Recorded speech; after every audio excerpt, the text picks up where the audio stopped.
Nosotros, don Heriberto Benítez, congresista de Solidaridad Nacional, y Josué Gutiérrez, congresista de Gana Perú. Señores, muy buenas noches. ¿Cómo estás, Ana? Buenas noches. Bueno, lo primero, ¿qué comentario les amerita la posibilidad de que el señor Fujimori pueda expresarse de esta manera, ¿no, don Heriberto? Bueno, yo creo que es parte de los privilegios que él se ha adueñado, porque ya no solo es tener gollorías dentro de una celda, con visitas hasta los iracundos para su cumpleaños, con utilización de Facebook y comunicaciones por Twitter, sino ahora ya pues prácticamente ha hecho un búnker de campaña su Tiene sus lugar de chicos reclusión. que le ponen sus tweets, le escriben su Facebook, le graban sus audios. Y así como va, que no te extrañe que en la campaña electoral los candidatos tengan que pasar por ahí llevando su currículum y dando su cuota para poder postular. Al final se consiguió, o él ha conseguido de alguna u otra manera, pese a su estado, dirigir su partido, ¿no? De alguna manera. Bueno, en la campaña reciente él ha sido un protagonista, él ha participado activamente en todo el proceso, desde la selección de sus candidatos hasta, si se quiere, hasta la misma campaña en sí. Y creo hoy se pone en manifiesto la utilización de las redes sociales al servicio también de esta plataforma. En resumen, yo creo que hay excesos que tienen que ser controlados y que ciertamente se le debe respetar los derechos que a un reo se le tiene que conceder. Y ciertamente allí más importante creo es el pronunciamiento de su mismo partido al unísono, no como en los últimos días hemos visto que prácticamente han habido disputas y contiendas internas que ojalá puedan resolverlos ellos, porque al final, ¿qué piensa, qué percibe la población? Tienen un líder que está preso, pero es su líder. Finalmente eso es lo que trasciende más allá de los temores electorales que puedan tener un grupo de sus partidarios. Ahora, pero no hay norma respecto a esto de las redes sociales. La verdad es que ha cogido al INPE en una situación inédita, ¿no? Claro, porque la red social se puede manejar incluso desde fuera del penal. Claro, por eso. Claro, y la grabación sí, evidentemente la debe haber hecho alguien que ha ingresado. O por teléfono. O por una llamada por teléfono. Los internos normalmente en los penales tienen cabinas públicas donde por horas salen y pueden hacer llamadas a sus familiares. ¿Tiene teléfono público? Bueno, probablemente tenga hasta celular, ¿no? De repente, digo yo, pero el hecho es que está gozando de muchos privilegios, más allá de cualquier interno. Y él tiene la condición especial de que es político, ha sido presidente de la República, va a entrar en una campaña, dirige una agrupación, y lo único que pedimos es que no se utilice el local de la DINOES ni un centro de reclusión como un local de campaña, ¿no? Que no es lo adecuado. Y de esa manera no se logra la rehabilitación que él debería tener, porque él está actuando como si nada hubiera pasado durante su gobierno. Él está condenado por corrupción y por violación a derechos humanos. Y ahora está promoviendo hechos que pueden finalmente terminar alimentando la propia corrupción. Vamos al contenido del audio para entrar al primer tema, que es el tema del programa Jaliwarma.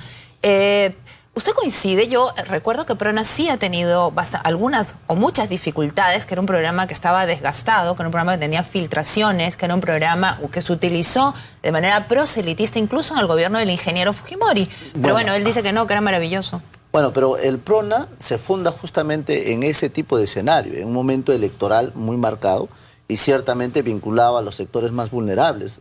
¿Cuáles serán los sectores más vulnerables? Los comedores populares, que en épocas de crisis el clientelaje es muy fuerte. Cuando no hay crisis, cuando no hay pobreza, el clientelaje se reduce a la nada y hay una ponderación respecto a un buen gobierno. Y ciertamente allí se genera el PRONA para cubrir esa expectativa, no de cara, digamos, a fortalecer una política social, sino fundamentalmente a utilizarlo como una plataforma de campaña política. Eso es lo que usted, entonces usted no está de acuerdo con el ingeniero Fujimori. Ahora, que eso haya cumplido sus funciones, digamos, de llevar bolsas de alimentos, de entregarse leche, de entregarse maíz, soya o aceite o lo que sea, y que sea canalizado, digamos, con un sistema de clientelaje político, porque se habría comido por todos lados, y entonces nadie se hacía responsable porque a todos le entregaban productos no perecibles y ellos cocinaban, ¿no es cierto? Ahora el sistema naturalmente ha cambiado, ponderando más el enfoque de la infancia, y donde no hay un líder de partido o que se utilice esto de manera de clientelaje, sino más bien se empodera a los mismos participantes, que son los padres de familia, los de los gobiernos locales, regionales y nacionales en el sistema de control. ¿Usted entonces defiende Jaliwarma? Naturalmente que sí, y creo que todos los padres están. Congresista. Mira, yo creo que los programas sociales son positivos. sea, nadie puede negar que hay gran parte del Perú que necesita cierta ayuda. Hay que ver la manera que se puedan organizar bien, que la distribución de las cosas lleguen bien, que los alimentos que se preparen, los desayunos o almuerzos, como quiera hacerse, lleguen en las condiciones saludables y de salubridad que merecen. El PRONA, efectivamente, su intención cuando se creó debe haber sido positiva. Que se haya manoseado, que se haya manipulado, que se haya desnaturalizado, es ahí donde se produce el problema. Ahora el gobierno decide cambiarlo, poner un caliwarma, donde hemos escuchado a una ministra el día de ayer y su voluntad y su intención es positiva. La idea no es mala. Que en el camino aparezcan algunos que originan daño o enfermedades o problemas a los niños, es evidente que hay que corregirlo y mejorarlo. ¿Cómo interpreta usted que Alan García le haya dicho calimata y Fujimori diga hoy día que el PRONA es lo máximo? ¿Cómo debe enfrentarse usted, el gobierno, este tema? Yo creo que el gobierno tiene que seguir con el tema, tiene que no estar escuchando a personajes que tienen serios problemas y que prácticamente están en campañas electorales. Y hay que profundizarlo, controlarlo más, mejorarlo. Acuérdate que en el gobierno de Toledo también el PRONA se desnaturalizó porque hubo un jefe que hacía fiestas, parrandas, llevaba vedés, y la impresión que causaba era que el PRONA se dedicaba a derrochar el dinero y era algo que la gente pedía que lo cierre. Entonces depende mucho de cómo se conduce, cómo se desarrolla el programa, cómo llega, cómo se fiscaliza, cómo se controla, porque de lo contrario, cualquier programa, por mucha voluntad que tenga, puede terminar manoseado y manipulado, ¿no? Cuando los programas sociales se personalizan, querida Anita, lastimosamente se desnaturaliza. Nosotros no queremos hacer eso. Queremos que, culminado nuestro periodo, se dé continuidad, se fortalezca, porque donde estamos invirtiendo es en los niños. ¿Pero cómo van a hacer diferencia eso? Del pasado, mira, es que es distinto, mira, usted le entrega lata de leche Gloria o cualquier otra leche. Le entrega todos los enlatados y también los embolsados, productos no perecibles. Entonces, no hay intoxicación, todos bien. Ocurre casos, como ha ocurrido en el PRONA, que han entregado malogrado, pero ya es un exceso.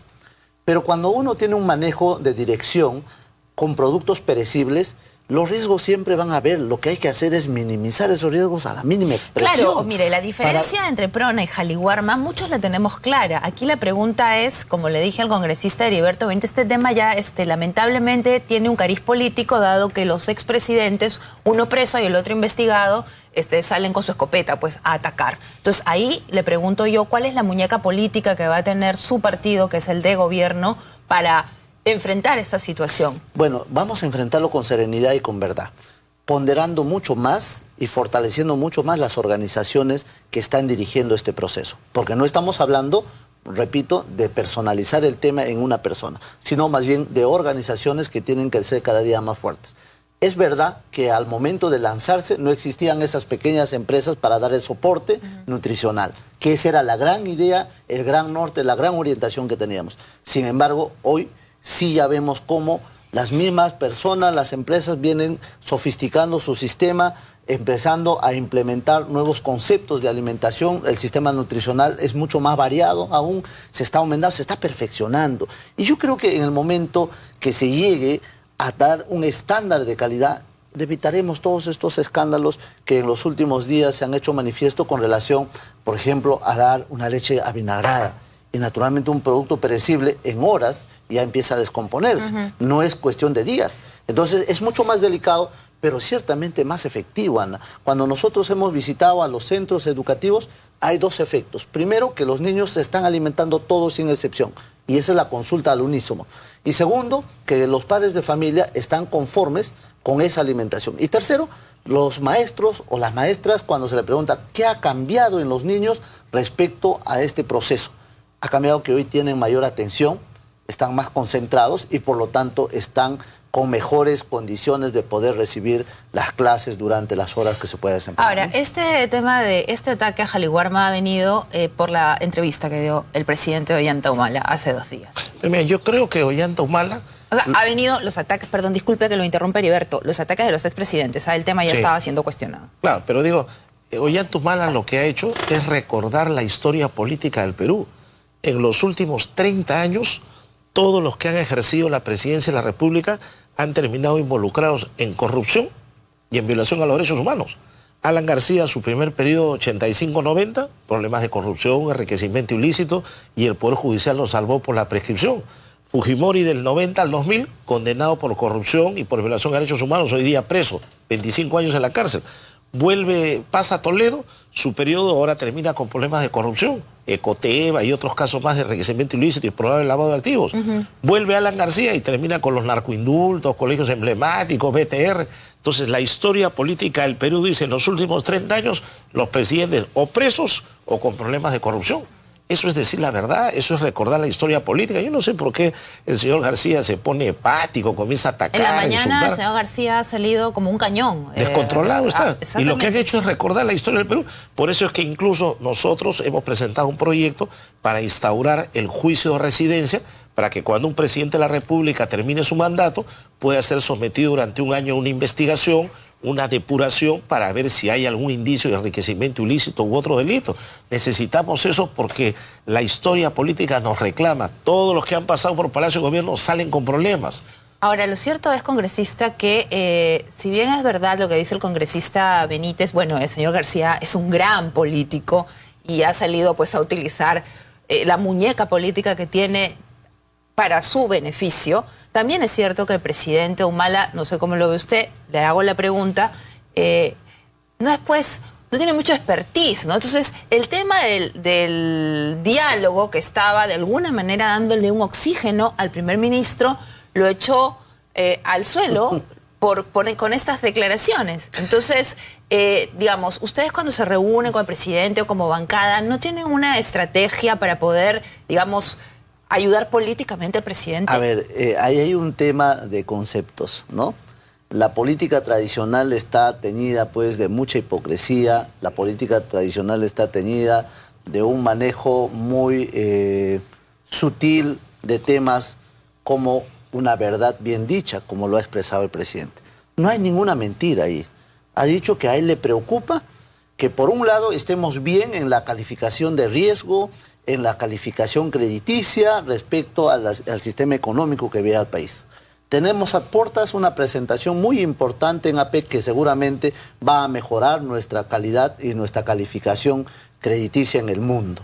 Y ciertamente eso apoya mucho las inversiones privadas, apoya mucho al empresariado nacional. Pero también, por otro lado, hay cuestionamientos serios ya en el ambiente político. Y él ha hecho de manifiesto esa situación. Pero no lanzando el dedo acusador, sino más bien como una preocupación. Pero una preocupación natural. De acuerdo, pero mi pregunta es, ¿su preocupación ha costado la ruptura del diálogo? Sí, por la reacción. Claro. Porque yo creo que una reacción madura de un expresidente como el señor Alan García, que ha sido 2 veces presidencia, una reacción madura es, oye, yo no voy a poner mi partido como un escudo de defensa. Mi partido trasciende por encima de mi persona y de cualquier otro, porque es la ideología la que se respeta y es la búsqueda de la verdad. Y finalmente es hacer que la institución democrática se consolide para el futuro. Y yo no puedo hablar de mí, ni tampoco puedo hablar de mis líderes. Estamos hablando de algo que trasciende más allá. Entonces, una reacción, creo que ponderada, responsable, es decir, bueno, vamos a seguir asistiendo a este proceso de diálogo porque hay que consolidar la democracia.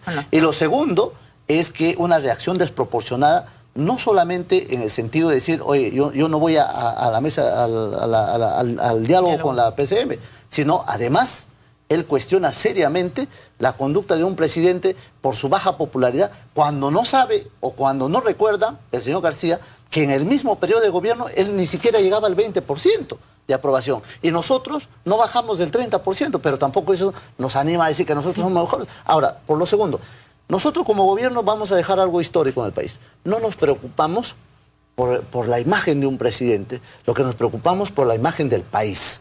Y ahí tenemos que ser serios, responsables, para que las inversiones sigan llegando y podamos nosotros tener consolidada la democracia. Finalmente, cuando se piensa en uno, muchas veces se cometen excesos, como los cometen en otros países vecinos a los nuestros. Pero ¿no? lo cierto es, Heriberto, que Alan García no va a bajar la guardia. Y como Alan García no la baja, Fujimori tampoco, porque ya encontró cómo salir a hablar sobre este tema. Esta última sentencia que ha dado el juez hoy día respecto de la mega comisión, yo lo primero que pensé fue, bueno, entonces efectivamente Alan García había pedido que lo retiren del proceso. Sus congresistas dijeron que no. Yo veo que Alan García está asustado por ese tema, porque sabe que la consecuencia final puede ser que el Congreso lo inhabilite 10 años para el ejercicio de la función pública, se acaba García y se acaba la... Porque la verdad es que sin García no logran tener un espacio ni siquiera en el Congreso. Y lo que a mí me preocupa es que el juez está desnaturalizando lo que es un procedimiento parlamentario de investigación. El juez está resolviendo como si se tratara del trámite de una denuncia constitucional donde hay que darle los cargos, donde hay que poner las evidencias, los indicios, donde hay que leer el expediente y donde el abogado debe participar. Y nosotros estamos en una etapa anterior, en aquella que la Constitución define como la investigación preliminar. Es una investigación, dice la Constitución, por asuntos de interés público. Lo que se está haciendo es recabar información. Y dentro de ese trabajo se cita, se le permite al abogado, se le hacen las preguntas y se va evaluando. Porque eso ¿en qué concluye? En recomendaciones y tal vez conclusiones. Ahí no va a haber sanción. Luego, cuando se hagan las denuncias constitucionales, ahí sí empiezan los procesos que van a terminar con una sanción. Entonces ahí sí tienen que darle los cargos. ¿Usted está de acuerdo con el presidente Humala cuando dice que el Poder Judicial favorece a García? Yo creo que sí. El Poder Judicial ha lanzado la candidatura de Alan García hace 2 semanas. Le ha dicho al país, acá tienen al primer candidato. Y García se prende de esa resolución para seguir abusando y atropellando al Congreso. Por eso digo yo, el juez ha desnaturalizado el procedimiento parlamentario. El juez está hablando de otra clase de procesos, de las denuncias constitucionales, de los trámites ante la subcomisión de acusación constitucional, ante la comisión permanente y ante el pleno. Esa es otra cosa. La otra es como hacen los fiscales, investigación preliminar, indagación, averiguación. Entonces él ha confundido, ha desnaturalizado y eso ha originado... Bueno, el APRA tiene otros argumentos, ¿no? El APRA habla de este antecedente en el Tribunal Constitucional. Pero se refieren a las denuncias constitucionales, porque la sentencia del Tribunal Constitucional del famoso caso Tineo Cabrera, esa sentencia se refiere a que cuidado que si se va a aplicar sanciones sea producto de antejuicio para que vaya al Poder Judicial. O sea, ya como si estuviera ya en su en acusación. Claro, o de juicio político, cuando es infracción constitucional, ahí hay que tener cuidado porque eso culmina en sanción. Entonces, para que culmine en sanción, tienes que darle los cargos, tienes que escuchar los descargos, tienes que ver las evidencias y tienes que sancionarlo. Si no, no puedes. Ese es el debido proceso sancionatorio, que forma parte de la denuncia constitucional. Y acá todavía no hay denuncia. Acá estamos en la etapa de la indagación. Entonces hay una desnaturalización, una confusión. Por eso yo me atreví en un momento a decir, si ya no quieren investigarlo, o mejor dicho, si García no quiere que lo investiguen, ya pues cortemos la investigación y empecemos a denunciarlo. Denunciémoslo por los narcoindultos, denunciémoslo por BTR. Eso no se puede hacer, ¿Sí tiene que haber una investigación? No. Se denuncia y ahí va a empezar la investigación. Ah, pero usted dice en el Ministerio Público. No, en el propio Congreso. Se puede hacer eso. Porque el presidente, perdón, sí. Porque el expresidente García tiene el derecho del antejuicio. Claro. Entonces, de hecho, el único que puede autorizar una denuncia contra el presidente es el Congreso. Y entonces tiene que pasarse pues por la acusación constitucional. Necesitas una denuncia. De hecho. No. Mira, lo que estés y este acto es el acto previo a todo eso. Exacto. Y entonces, ¿cómo puede decir que sea desacatado el debido proceso? ¿Cómo puede decirse... Pero si no, a ver, yo para ponerme abogada del diablo, si no le dan los documentos, si no lo informan, si elaboran informes antes de que él vaya a la comisión, eso también está mal, ¿no? Es que todavía no hay denuncia. Pero igual tampoco. Ejemplo, o sea, para un preinforme no puedes, pues, señor Benítez, yo no voy a redactar un informe sobre usted si no lo he citado. Eso sí, le voy a entregar, claro. Mira, citarlo, su abogado, que haga sus descargos, que lee el expediente. Mira, incluso cualquier ciudadano y los amigos televidentes saben, el día que un fiscal les envía un documento, ¿qué le dice al ciudadano? Se le cita a usted para el día tal a fin de que rinda su indagatoria en la denuncia presentada en su contra. Ni siquiera le dicen los cargos. Entonces el ciudadano va y ahí el fiscal le dice, mira, estoy investigando esto, a ver, dame información. Todavía no te he denunciado, estoy indagando. Después, cuando te denuncie, ahí sí tengo que decirte los cargos. Oye, pero bajo su perspectiva, ese juez está en otro desnaturalizado. Ha confundido uno con otro procedimiento y como no lo han sabido explicar bien, todo el mundo cree que se refiere a la violación del debido proceso y la cosa está clarísima. No, y sobre todo que ha agraviado a un poder del Estado. Y eso no se hace. Creo la doble instancia, las instancias que correspondan, sabrán corregir esto. Porque el Poder Judicial, repito, trasciende más allá de sus magistrados. Porque el Poder Judicial es una institución y por lo tanto hay que preservar su institucionalidad. Y por eso no vamos a irnos contra el Poder Judicial. Hay que magnificar el tema en el orden de un juez que ha resuelto algo de manera irregular. ¿Y para usted la mega comisión cometió algún error? No, está en la etapa indagatoria. Pero esas filtraciones, ¿no le parecen un error? Filtraciones yo no nunca sé, ha habido. bueno, yo creo sí, que nunca ha habido. no. Se han repartido, por ejemplo, ese informe que decía que vamos a empezar a discutir este informe y se tienen que entregar borradores a todos los parlamentarios. Habrá pues uno que lo ha filtrado a la población, pero es que los parlamentarios no es uno, pues en la comisión participan todas las bancadas. Pero eso está las mal. que estaban. Pero está mal. Está mal, definitivamente está mal, pero no se lo puede decir al presidente de la comisión, sino que ese documento era ya de dominio de todos los parlamentarios integrantes de la comisión. Entonces, mal haría yo en decir, probablemente lo ha hecho el presidente, mal haría, como también a cualquiera acusarlo de manera personal, pero alguien lo ha filtrado y eso sí está muy mal, ¿no? Bueno, vamos ahora al caso de Alejandro Toledo, que les es bastante cercano. ¿Qué le ha parecido, congresista, la declaración de Eskenazi? Mira, yo la puedo definir como que él ha querido presentarse como un tramitador administrativo. Él ha dicho, mira, yo simplemente he agarrado, he llevado el poder, lo he llevado a la notaría, he registrado, he entregado documentos a registros públicos y se acabó. Yo no sé nada, saludé a la señora, me dijo que esto era lo que quería, abrimos las cuentas y punto. Y yo no creo que sea eso, porque para eso no se va a buscar un apoderado de esa magnitud. Y es más, el señor Eskenazi al llegar entregó 2 testimonios. Dijo que primero le habían dado poder para ciertas actividades y a las 2 semanas le amplían el poder para mucho más, de tal manera que prácticamente la señora Bea Fernandes desaparecía el mapa y era Eskenazi el dueño de todo. Los 2 poderes lo dicen. Podía hacer lo que quería. ¿Y los 2 los ha presentado a la comisión? Los 2 los ha entregado. Dijo, estos son mis 2 poderes por los cuales yo le he defendido. El primero, pequeñito, limitado solo a comprar, vender y nada más, pero después le dan una ampliación donde hasta le permiten cambiar códigos de cuentas, hablar de reservas, artículos enredados, le permiten hacer juicios, demandas, todo lo que puede haber le ponen. Entonces ya era muy raro que en menos de una semana le amplíen todo. Quiere decir que el objetivo no solo era comprar una casa, ahí ha habido algo más que se ha cortado por las denuncias públicas que han aparecido, ¿no? Yo creo que Eskenazi debe saber mucho más. Evidentemente es abogado, tiene derecho a guardar secretos sobre sus patrocinados, nadie lo puede obligar a declarar, pero creo que es un elemento que va avanzando y siempre va dejando la duda porque no se aclara bien todo esto de las compras, tanto de la propiedad en Casuarinas como de la oficina en Los Álamos, si no me equivoco, ¿no? Que son 2 cosas que llaman poderosamente la atención. ¿Usted le cree a Eskenazi? Bueno, es abogado, por lo tanto creo se ha mantenido en un tema de reserva profesional y ha dicho lo que le conviene a él, porque si no sería cómplice de la investigación, que es un tema mucho más grave. Pero considero que estamos también en la etapa de investigación para poder coadyuvar. Y ese es otro tema. Solo vamos a coadyuvar con la investigación, que entiendo ya está mucho más avanzada en el Ministerio Público. ¿No? Solamente coadyuvar y el Ministerio Público, los fiscales verán qué de los elementos que tanto hablamos en el Parlamento les sirve a ellos como prueba. Porque no va a ser todo. ¿Cree usted que el Ministerio Público pueda tomar algo de la investigación del Congreso? Siendo objetivo sería poco.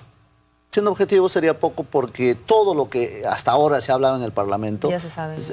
Es lo que hemos ido sacando del Ministerio Público. Porque, por ejemplo, el informe de la UIF ya existía en el Ministerio Público hace muchos meses atrás, que le ha permitido viajar inclusive a otro país para poder hacer un cruce de ministerio a ministerio y empezar a hacer todo un mapeo completo. Yo creo que ahí radica la importancia de fortalecer las instituciones, no manosearlas. El Ministerio Público puede ser que pues algún magistrado tenga algún error o tenga una connotación de orden político en sus decisiones, pero la institución no. Y por eso es que hablamos de un juez provincial, hablamos de un juez superior y de un fiscal supremo. En esos 3 niveles no todos se van a equivocar, ni todos van a obrar mal. Yo considero que hay que seguir fortaleciendo esas instituciones y esto de la politización, ¿sabe cuál es el problema? Lo que el señor García está haciendo es victimizarse. Lo que el señor Toledo también quiere hacer es victimizarse. 1. Y en segundo orden, decir, el gobierno está detrás de esto, porque entonces ahora vamos a buscar nuestro asilo y como es la fórmula que una vez les dio resultado, entonces empieza a decir, buscan mi asilo, prescribe mis delitos, entonces ahora sí vengo nuevamente a ser presidente. Y eso no es la fórmula, pues porque los peruanos no se dan cuenta. Bueno, ¿no? pero todavía no ha terminado la investigación de Toledo, en todo caso, ¿no? Para buscar asilo. No, pero el riesgo es eso. Por eso nosotros decíamos en el momento inicial, que el señor Toledo no tiene el derecho al antejuicio. él sí puede comparecer directamente y rápidamente por cualquier delito. Que ha debido ir esto solo al Ministerio Público. Hemos sostenido un momento. Sí, claro. ¿No? Y lo hemos dicho con claridad, pero confiando en el Ministerio Público, porque ya veíamos que estaban accionando sobre el tema. Sin embargo, creo que ha merecido una reflexión nuestra en el sentido de darle el espacio también al Parlamento para que puedan hacer indagaciones adicionales que puedan servir al Ministerio Público para formular. Pero creo que Toledo no quería que lo investiguen, porque el Ministerio Público también ha mandado a alguien, me parece, a cuestionar ahí la participación del fiscal Peláez. Yo creo que es una decisión o sea, ya eso es otra cosa, seria, ¿no? O sea, ahí deberíamos colaborar todos. O sea, bueno, malo o bueno, hay que ir. Se equivocará en sus excesos tal vez un fiscal, pero no todos. Heriberto, ¿usted cree que ha sido inútil la investigación en el Congreso, en el caso Toledo? No diría que ha sido inútil. Lo que pasa es que el Ministerio Público ha avanzado más rápido. Claro. Y el Congreso, como sesiona una vez por semana, y al principio los citados no van, y Toledo dice voy, no declaro, se sale, no está mi abogado, demoran, entonces hace que el Ministerio Público avance más. Es más, mira, el día de hoy este señor Eskenazi que ha ido dejó una espina clavada cuando dijo, en la parte final de las transacciones vi algo raro y me retiré. ¿Así? Así lo dijo, vi algo raro y me retiré. Entonces, ¿y qué es lo raro? No, es mi secreto profesional, yo no puedo hablar, pero vi algo raro y por eso ahí corté y llamé inmediatamente a la señora Eva y dijo, hasta acá nomás. ¿Y cuál es lo raro que veo? O sea, él, después de tener plenos poderes, ser el representante plenipotenciario de la señora Eva Fernemer, que supuestamente es la presidenta de Coteva, de un momento a otro ve algo raro y se retira. Entonces, ¿dónde está eso raro? Él es el abogado, tiene derecho a guardar reserva, pero ya deja una espina ahí, ¿no? Dice, cuidado, hay algo raro y por eso... ¿Qué será eso? ¿Una amenaza indirecta? No lo sé. De repente, una alerta a los demás a decir, cuidado que puedo hablar. Claro. Porque algo raro vi. Parece. Es como dice, pero ¿qué cosa es eso raro? No lo quiso decir en la comisión. ¿Están ustedes, cómo están sus relaciones con Perú Posible? Aparentemente malas, pero... No, las relaciones siempre han sido buenas a nivel parlamentario. No se olvide que ellos nos han ayudado, como también Solidaridad y otras bancadas nos han ayudado a hacer reformas estructurales muy importantes, con todo lo que puede significar la imperfección de la creación de toda obra humana, ¿no es cierto? O sea... El señor Taís está molesto, ha dicho claramente que también les han protegido sus ministros. No, en las interpelaciones, es verdad, nos han ayudado con sus votos para rechazar muchas interpelaciones. Cuando ha habido intentos de censura, ellos han sido, digamos, solidarios en consolidar el sistema de gobierno. Porque entienden ellos perfectamente que cuando ellos fueron gobierno, también les hicieron lo mismo. Y saben perfectamente que estos solamente son maniobras de orden político y que no tienen una razón de fondo. Entonces, ¿para qué poner al pueblo en zozobra? ¿Para qué incendiar la pradera si todo está tranquilo? ¿Por qué tanto sobresalto si el piso sigue parejo? Entonces, saben eso perfectamente y respaldan naturalmente esa posición nuestra, ¿no? Bien, señores, se acabó el tiempo. Muchísimas gracias por haber estado esta tarde para nosotros. comentando todos estos temas. Esperamos que todo vaya mejor en la próxima semana. Vamos